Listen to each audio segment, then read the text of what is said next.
Hey everybody, I'm KK. I'm Kristen. Together we are K&K Crochet. Welcome back to our channel.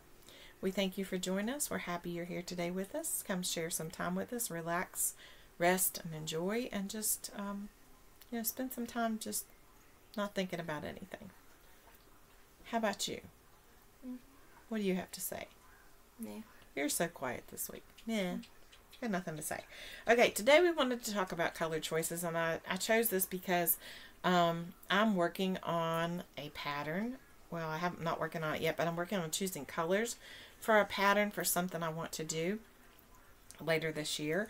And it has multiple colors. Well, it can have as many colors as you want, obviously, but it has multiple colors, and I'm looking for a specific color scheme that catches my eye and says, that's it. That's the one.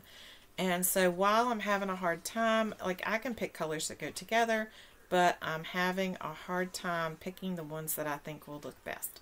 So as I am thinking about it, it's not that I don't know how to go about picking colors, it's that I haven't found one that's right for me. But I have heard people who've said that, they have trouble with colors too. I don't think it's that any of us don't know how to pick colors, it's that we just haven't found the color combination, and there are so many different shades and things that it's hard to figure out. Do you have trouble picking your colors? Yeah. Yeah. I have trouble. I wouldn't say it's trouble picking colors. I really legitimately think it's finding the yarns that, I won't say speak to you. That sounds crazy. Finding the yarns that when you look at them, the visual aesthetic is pleasing to you with them together. So let's talk about some ways that you can figure out your colors. One of the ways that you can figure out your colors is by looking at other examples. And 9 times out of 10, you're not the first one to ever have done this project, right? Other people have probably done the project that you're thinking about. If they haven't, then find something similar, or you may just have to look at how many colors are in your palette that you need and look at something similar. Like if you're creating a doll and you know that you want to use 4 colors, maybe look up crochet doll and look at the different color palettes that those people have used and pull from those and see what looks good to you. If you're doing a specific blanket, it's very easy to go to YouTube or to Google and say crochet, I'm going to use this as an example, crochet granny square blanket. And let's say you don't want to use the same, just one color throughout, so you're going to go through and look and see what others have done and see what you want to do based on the colors they've used.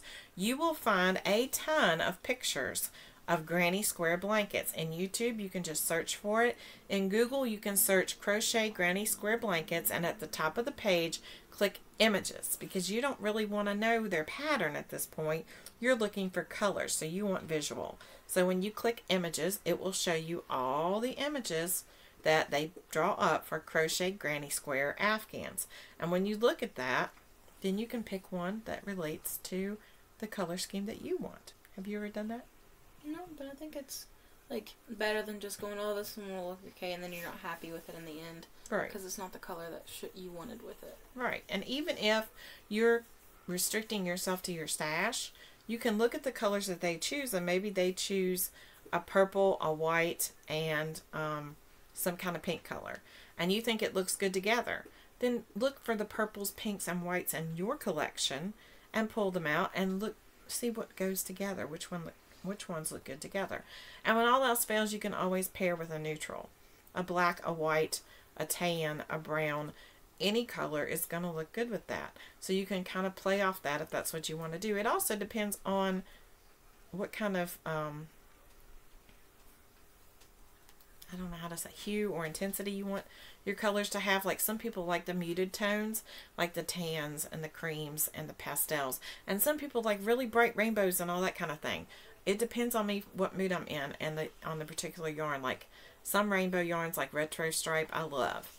Others like the rainbow color, yeah, like this mandala happy. I love this. But the rainbow Ogo from Red Heart, no. I'm not a fan at all. So it just depends. It depends on how you feel. Also, you can look on Pinterest to see, I think I said that, what they've created. You can look on Ravelry, and I think even on Ravelry, I don't use Ravelry that often, but I think you can search particular yarns and see what projects have been made with it, and that would be a good thing to do. let's see. Or you can search the words color charts, crochet color charts in Google. And again, you would want to click on images so you can see them and then see which ones look best, because there are all kinds of them. You can also Google color wheel, or you could purchase a color wheel, and it will show you which colors are complementary and which ones work together good. Now, they may work together good compared to what somebody else says, but they may not be visually pleasing to you. So again, you're going to have to do the work to figure out what's visually pleasing to you. And you might make something for you that, like this back here that I made, it's visually pleasing to me because it has this 80s kind of homey feel that just draws me in and makes me feel warm and safe and loved all over. You may not like this colorway, and that's okay. So if I'm going to make it for somebody else, I have to think about their visual aesthetic. What do they want to see? So you have to think about that. Maybe your person likes blacks and reds and burgundies, and maybe you don't.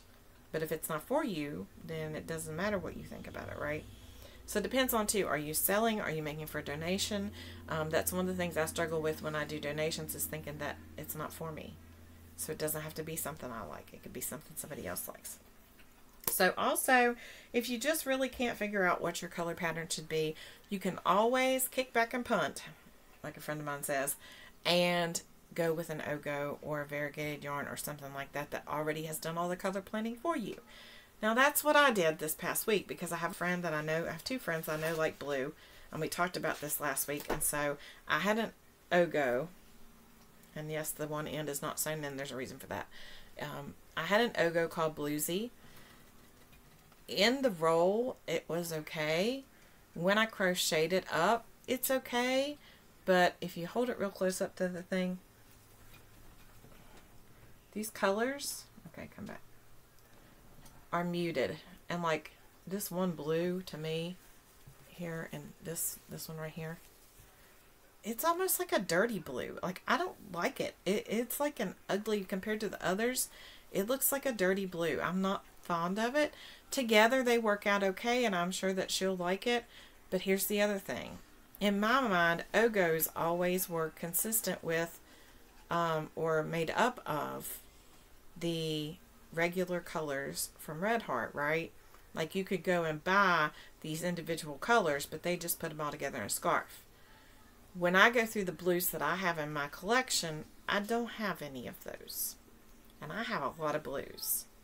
None of them match these. I have a periwinkle blue, I have a navy or a royal blue, I have a light blue. None of them match this mess. So that's why I still have the strings that have not been sewn in yet, because I need to find a blue that matches that, or a color that will work with it, or get another Ogo, which I really don't want to do, just for fringe. So I'm thinking, am I going to do fringe? Am I going to leave it without fringe? I may weave in the ends and say forget it. This is a Christmas present, so this is another one knocked off my list of things I need to do for this particular person. I always make a scarf at Christmas, and they told me this past year that they really like blue. Blue is what I made them, coincidentally. So, actually, I think I might have cheated a little on that. I had her post something that said, what's your favorite color on Facebook? And then everybody chimed in, and so all my friends I had to make gifts for, I went and looked for their favorite colors. I was like, oh, okay, cool. And so made them something in that color. And I think that might have been what I did with that one. I can't remember. But anyway, this is the Lisa stitch too. I forgot to say that. Yeah. Single crochet in one stitch, half double crochet in the other. Turn it the other way. This way? No, upside. Oh, yeah. This way? Yeah. Oh. So single crochet in one stitch, half double crochet in the other, and as you go back the other way, you're alternating the stitch, you know, into each other. So with the way I did it, it was single crochet to half double, so that when I turned around, it was single crochet to half double, and I think it makes a beautiful stitch. It's a gorgeous stitch. I'm really happy with it. I'm happy with the way it turned out. It's a different kind of scarf than I'm used to doing. I'm used to just running a double crochet. I wanted to do corner to corner, but I knew this was not enough yarn.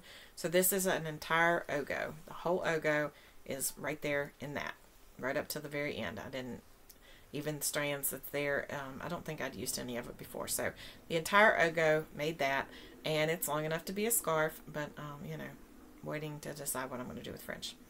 So anyway, that's what you do when you can't figure out your colorway. And if all else fails, start asking your friends what they think about a particular pattern, and maybe they've done the pattern. I found the pattern that I'm looking for was done by another YouTube friend of mine, and so I've seen things that they did, and I've learned from the things that they did, and they had suggestions on what to do and what not to do. So that's one of the reasons why I still haven't made the blanket. I'm still researching. So we hope you have a blessed week. Don't forget to be kind, because you don't know anybody else's journey. Bye. Bye.